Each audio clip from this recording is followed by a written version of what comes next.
সকালবেলায় চলে এসেছি হচ্ছে বাজারে। এখন বাজছে প্রায় 8টা। রুহি এখন বাজার করছে। আমার থেকে বেশি রুহি করে। মটরশুঁটি হলেও একটা একটা করে বেছে বেছে এমন তুলবে, মনে হবে যেন গিন্নিমা। এত বারণ করি তাও শুনবে না। তো ঠিক আছে, বাজার করাটাও শিখুক, সবই শিখে রাখা ভালো। আমারই সুবিধা হবে, পরে ও বাজার করবে। ওর বাবা বাজার করলে কিচ্ছু দেখবে না, যা পাবে ব্যাগে ভরে নেবে, চলে আসবে। কত পচা পাচকা কিচ্ছু দেখবে না। এই রুহি কিন্তু খুব সুন্দরভাবে বেছে বেছে বাজার করে। তো ওদেরকে বাড়িতে রেখে আমি বাজার গিয়েছিলাম, সব রাগ হয়েছে, আমার দিকে একজনও তাকাবে না। রুহিকে স্কুল থেকে নিয়ে আসার সময় রুহির এই এক বায়না শুরু হয়েছে, পার্কে যাব। পার্কে মানে আমাদের আবাসনের নিচেই একটা ছোট্ট পার্ক আছে, তো সেইখানেই রুহি খেলাখেলি করে, দোলনায় দোলে। আর তারপর যদি চুটকিকে দেখলো, সেখানে আধ ঘন্টা সময় কাটাবে। আমি বলি, ওরে রুহি ওপরে চ, আমি 101টা বোধহয় কাজ রেখে এসেছি, চল তাড়াতাড়ি। কিন্তু কে কার কথা শুনে, ওর আবদারের কাছে আমাকে সেই পরাজিত হতেই হয়। অবশেষে ওকে সেই দোলনায় দুলিয়ে, তারপরে চুটকিকে আদর করিয়ে, তারপর চুটকির জন্য আমি বিস্কুট নিয়ে আসি, সেটাকে খাইয়ে তারপরে ও ওপরে যাবে। তারপর ওর শান্তি। চুটকিকে যে আদর করে, শুধু চুটকিকে নয়, এখানে যত ডগি টগি আছে, যত ক্যাট আছে, সবাই যায়, যে ক্যাট আর কি ধরা দেয়, সবাইকেই ও আদর করে। প্রাণীদের প্রতি ওর যে ভালোবাসা, এটা দেখলে না আমার খুব ভীষণ ভালো লাগে। তখন আমার মনে হয় আমি যেন ওকে ঠিকঠাক বড় করতে পারছি। কারণ প্রাণীদের প্রতি সহানুভূতিশীল হলে ও মানুষের প্রতিও সহানুভূতিশীল হবে। এইটা যেন আমার কাছে একটা মহা প্রাপ্য।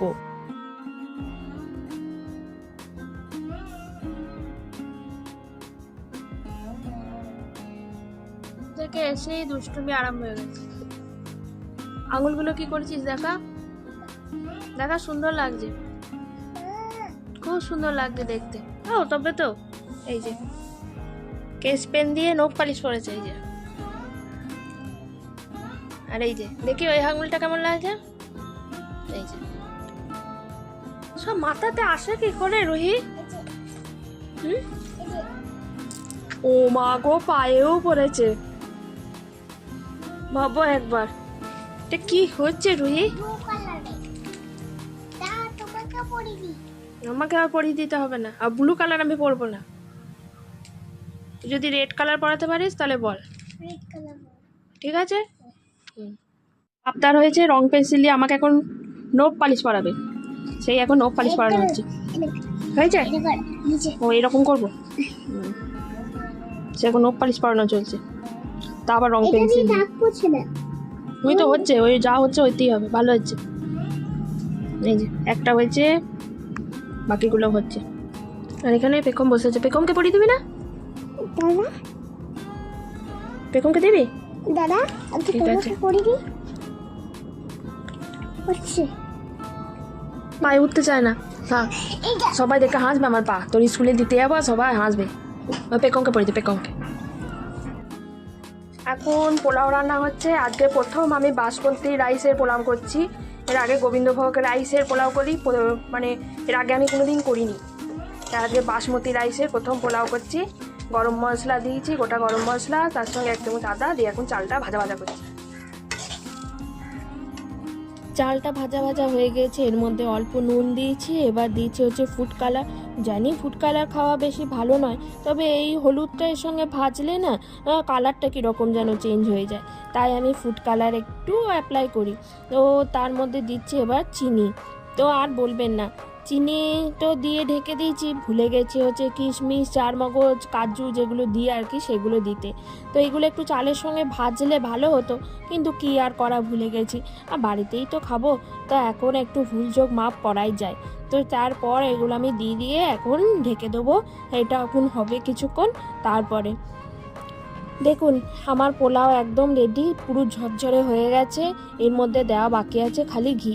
তো ঘিটা চামচের সঙ্গে শীতকাল বলে এমন বন্ধুত্ব করেছে যে চামচকে ছেড়ে আসতেই চাইছে না।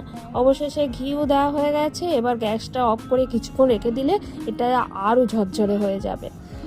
তো পোলাওটা খাবো হচ্ছে এই আলু ফুলকপি ভাজা দিয়ে। আমার আবার আলু ফুলকপি ভাজা খেতে ভীষণ ভালো লাগে, কিন্তু আলু ফুলকপি ভাজাতে অনেকটা পরিমাণ তেল লাগে, যেটা শরীরের পক্ষে খারাপ। বিকালবেলায় রুহিকে নিয়ে এসেছি হচ্ছে আবারও পার্কে। তো রুহির মতনই একটা ছোট্ট বন্ধু পেয়েছে, আর রুহিকে দোল দিচ্ছে হচ্ছে তার সেই ছোট্ট বন্ধু। তার দৃশ্যটা আমার এত ভালো লাগলো, ক্যামেরা বন্দি করে তাই একটু রাখলাম। কি ভালোই যে লাগছে দেখতে। এই দেখো দুষ্টুমি শেষ নেই, ও নাকি বাবার মতো অফিসে যাবে, সেই জন্য বাবা জামা পরে নিয়েছে, বাবার অফিসের ব্যাগ নিয়েছে, আর পায়ে পড়েছে হচ্ছে আমার জুতো। দেখো কি রকম, ও নাকি বড় হয়ে গেছে। বড় হওয়ার কি ইচ্ছা, আবার দুঃখ করে মাঝে মাঝে বলে আমি বড়ই হচ্ছি না। তা আমি ওকে বলি, ওরে বড় হয়ে কাজে নাই, বড় হয়ে যে অনেক চাপ, তার থেকে ছোট থাকাই ভালো। ও তো আর বোঝে না, ও খালি চায় বড় হব বড় হব বড় হব। আমি খালি ওকে বুঝিয়ে পারি না এই ছোটোবেলাটা অনেক ভালো বড় হওয়ার থেকে, তাই না বলুন? আজকের ভিডিও এইটুকুই। খুব ভালো থাকবেন, নমস্কার।